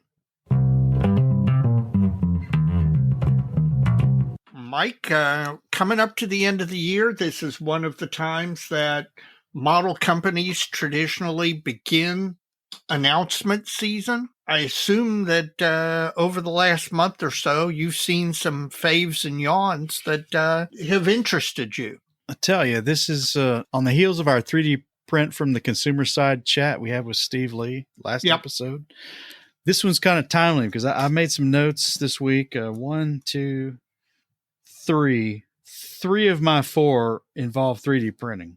Well, I've got 3 and none of them involve 3D printing. So we're striking a balance, I guess. Exactly. You start. Let's jump to my first one. It's from, again, Landship Modeling, which I brought up in our conversation with Steven, because they had that that Hago Japanese tank file set that was really an inexpensive price versus the one I bought from Faustus on Cults 3D.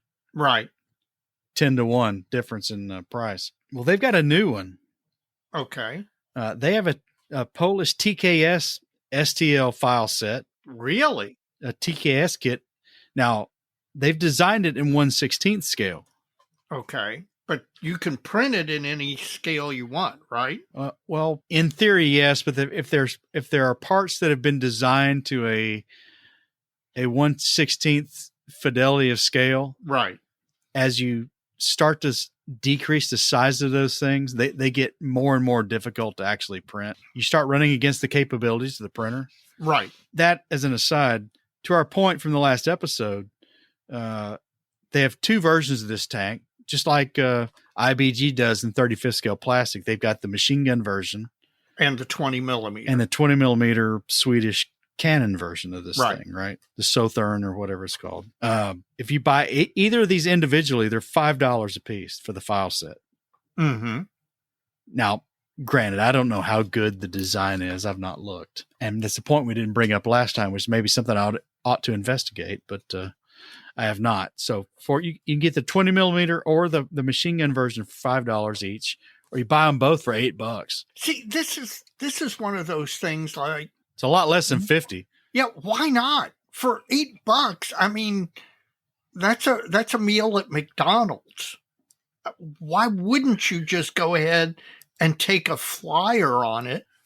And if it turns out that it's not up to snuff, you can't really feel too bad about $8, can you? Well, and I'm right in the thick of this, I guess, because my little Soviet mile kilometer post marker is sitting out there at Cults 3D for, I think, $2 and change. Yeah.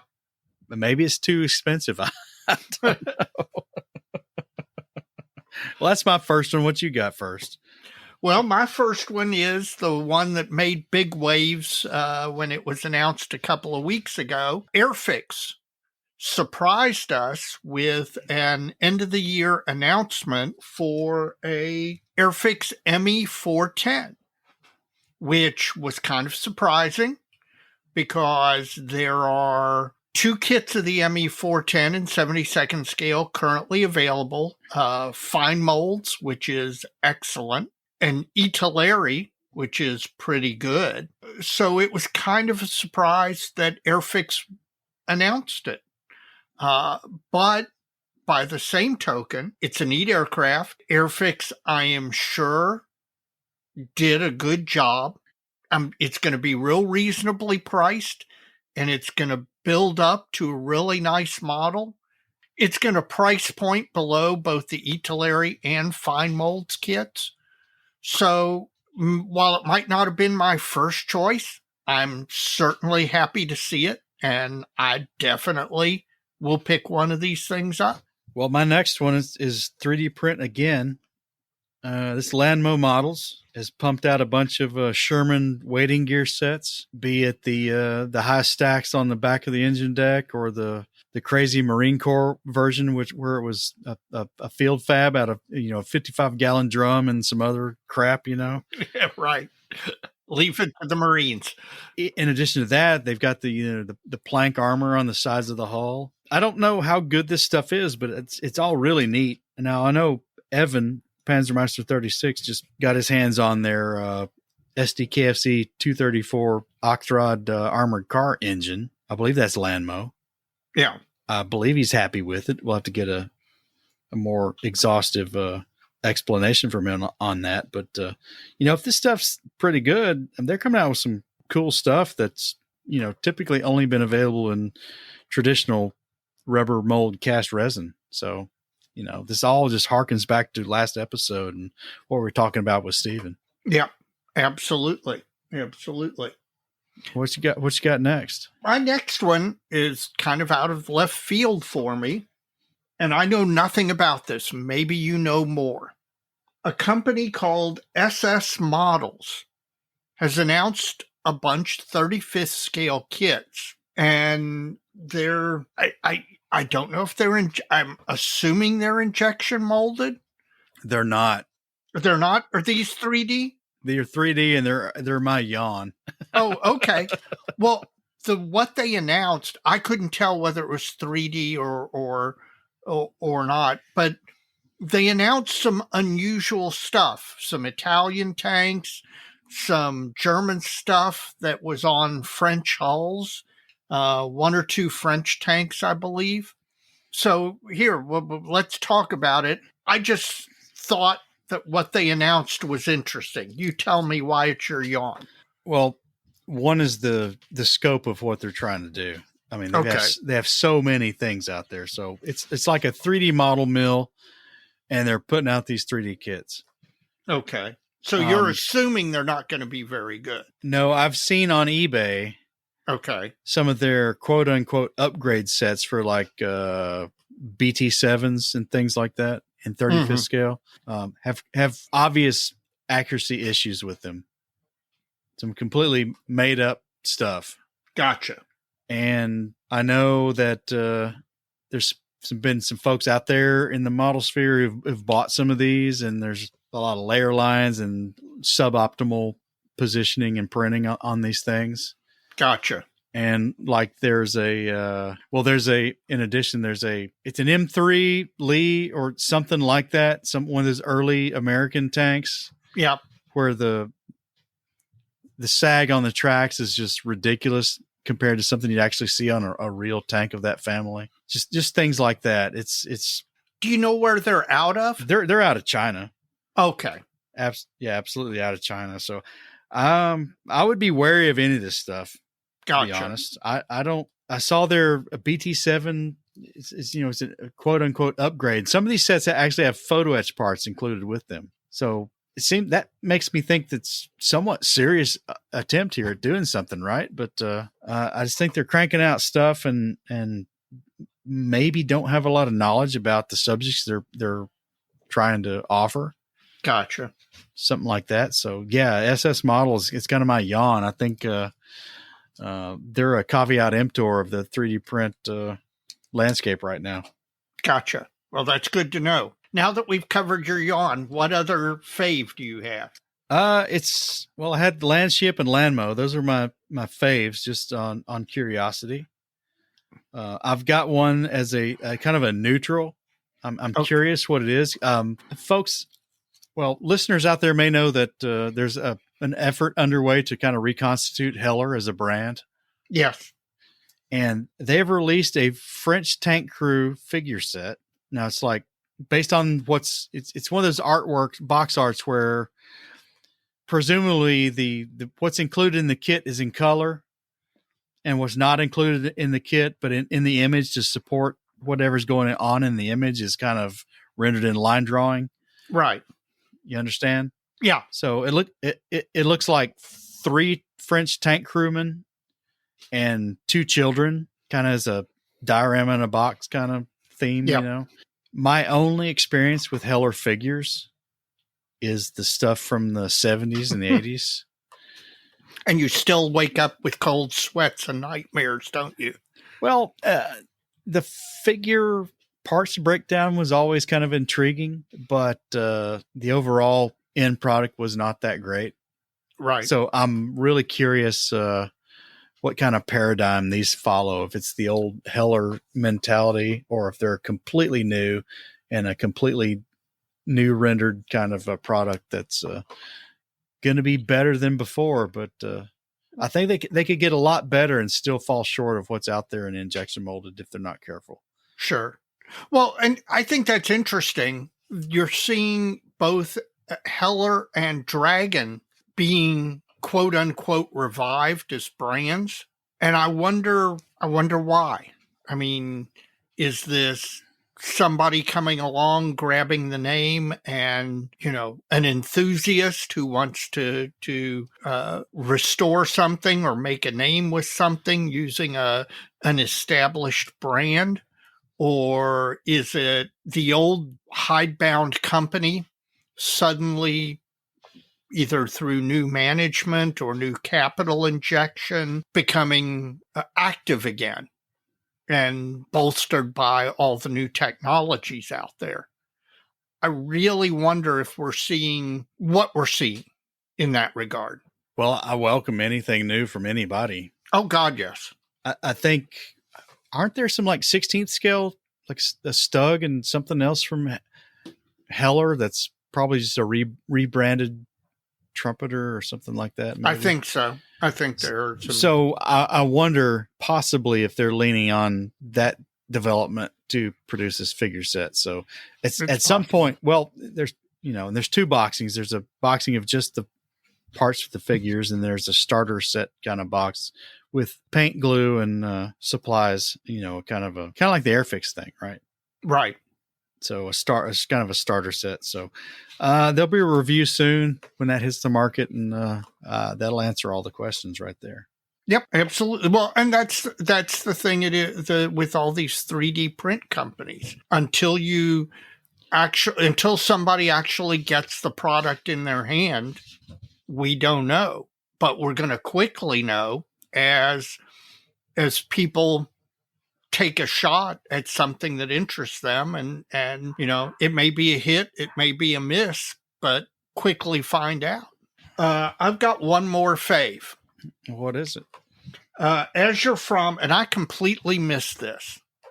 Azure From has announced a kit of the French 2-engine bomber, the Bloch 210, which was also, by the way, used by the Czech Air Force. And then, of course, captured French and Czech aircraft were then doled out to some of Germany's allies. So there are numerous potential markings for it. The only kit of this we've ever really had is the old Heller kit, speaking of Heller. And so having a new kit is quite promising. And, you know, you just have to love, just like French tanks of World War II, you kind of just have to love French aircraft of World War II. Weird and wild, and there's so much neat you can do with them. So I'll admit I'm looking forward to that one. And when it comes out, that's probably going to be an automatic buy for me. Is that the end of your list, man? That's the end of my list.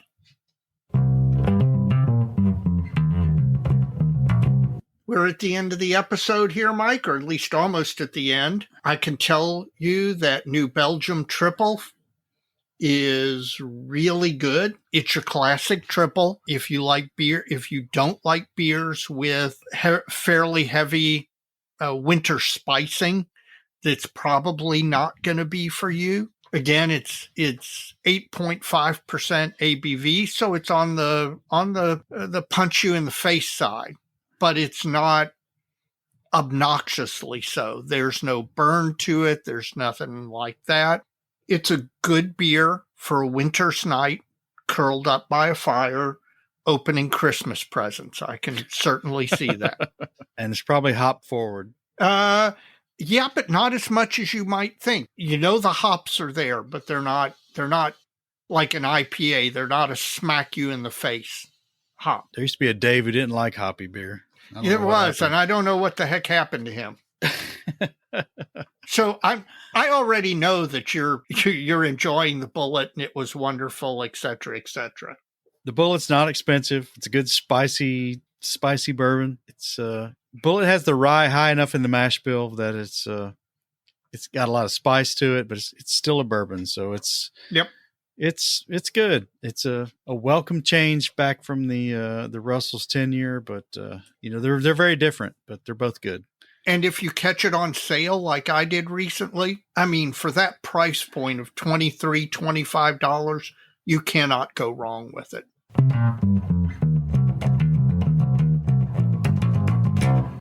We're at the end of the episode here, Mike. Do you have a shout out or shout outs for the end of the episode?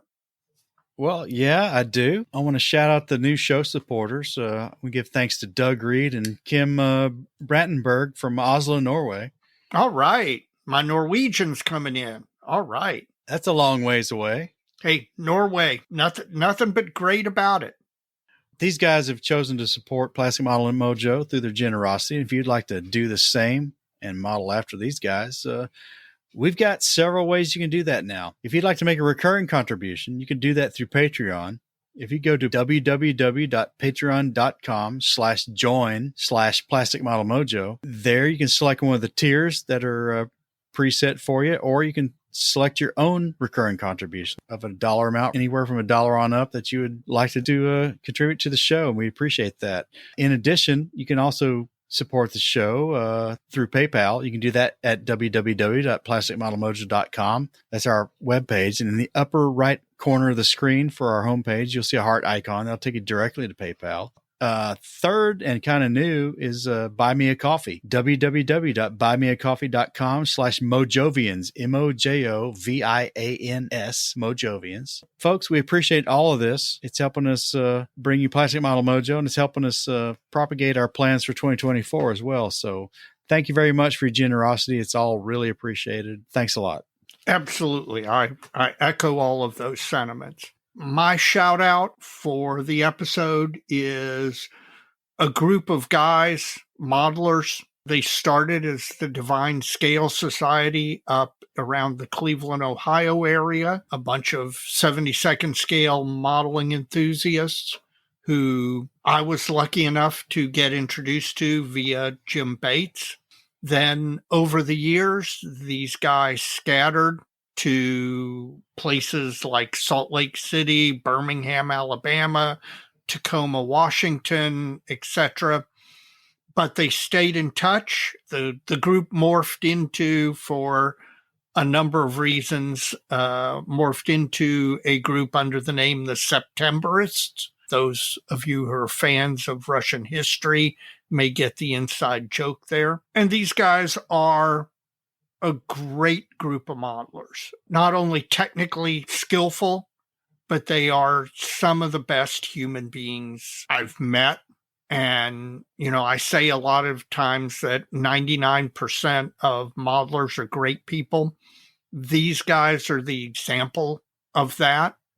And it's been a privilege to be allowed into their inner circle and to participate with them. And in particular, I would like to shout out one of the Septemberists, John Vitkus, who's a psychologist, PhD in psychology, lives in Salt Lake City. John is one of the forces behind the Septemberists. He is the kind of modeler, and many of you listeners out there will know what I'm talking about. He's the kind of modeler where you'll walk out to your mailbox and you'll suddenly find a package out of the blue in your mailbox, and you'll open it up to find a book or a decal sheet or whatever, where John knows you're interested in a particular subject and he came across something and he thought you would like it. So he gets it and mails it to you, just totally out of the blue. He is one of the finer human beings that I've come to know. And I want to shout out the Septembrists as a group and John Vitkus as an individual. He's the kind of person who makes this hobby great. Well, Dave, I don't have any more shout outs, do you? Nope, that's it for me. I think we need to wrap this puppy up. Well, all right, David, that's it. We're going to wrap this up. As we always say, So many kicks. so little time, Dave. And let's finish out this year strong, man. Sounds good. All right.